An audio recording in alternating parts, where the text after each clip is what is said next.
Hello, this is Keith Owens welcoming you to the Afro Fantasy Detroit podcast, a Detroit Stories quarterly production.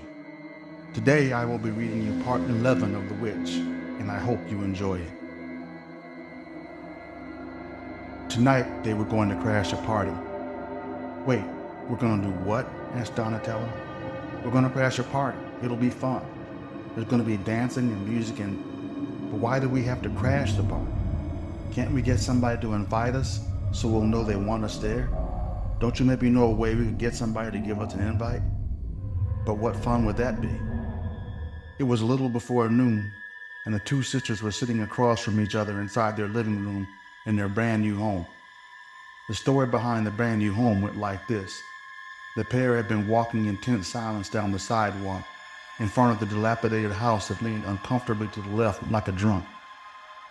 They had just finished having an argument a few blocks back about whether they should get a puppy.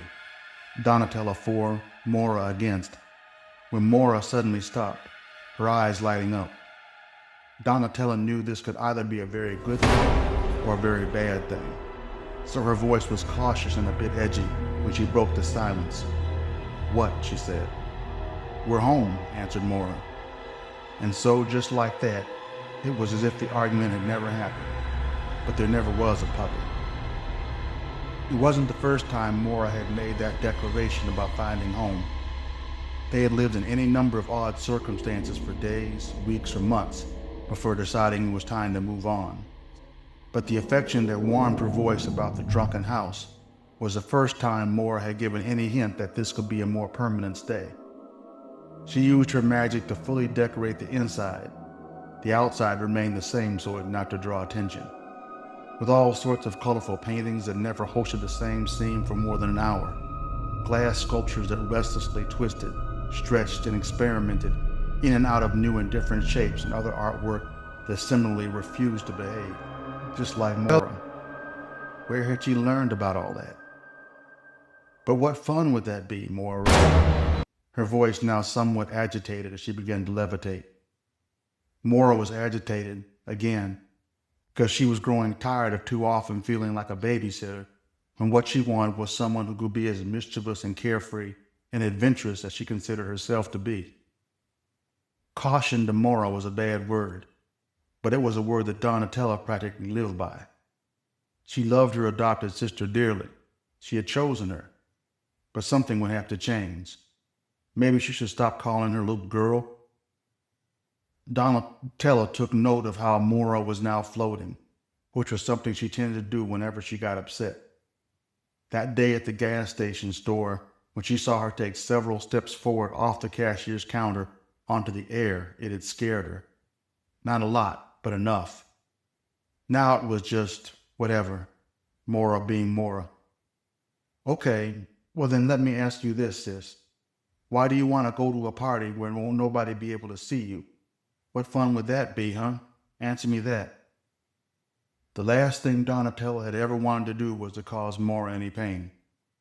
Not because she was necessarily afraid of what that might cause, but because of affection.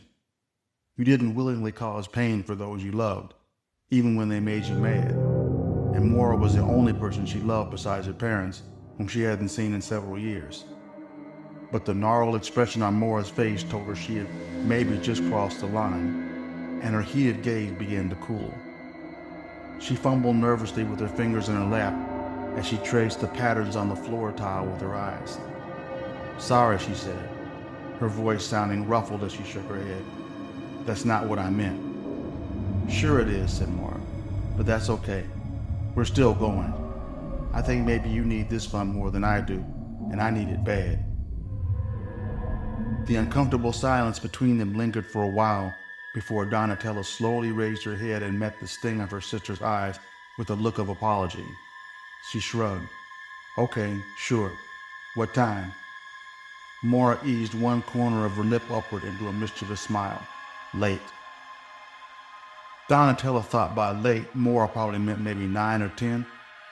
But when 9 o'clock came and then 10 o'clock ticked away, while the couple was still sitting outside on their front steps, Donatella started to wonder if maybe the plans had changed.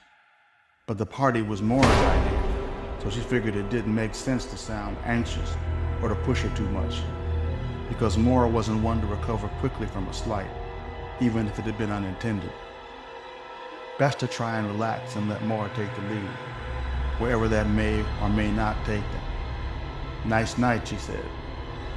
Maura pulled out a cigarette from the pack laying on the worn step between them, lit it, then blew out a long, slow stream of smoke.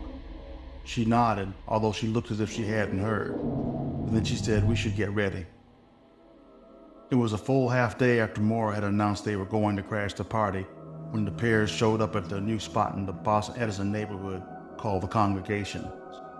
Once upon a time in a whole other Detroit, the wine-red brick building had been a church catering to an entirely different type of congregation, which explained the name. It had become mad popular from the day the doors opened, both with the newer residents as well as the old. Tonight, the spot was pulsing with the thump of house music, as a swirl of multicolored bodies bounced on the consistent beat. The crowd spilled out a pair of wide doors onto a large wooden patio that descended to a spacious backyard populated by wood-frame pickles overshadowed by patio windows.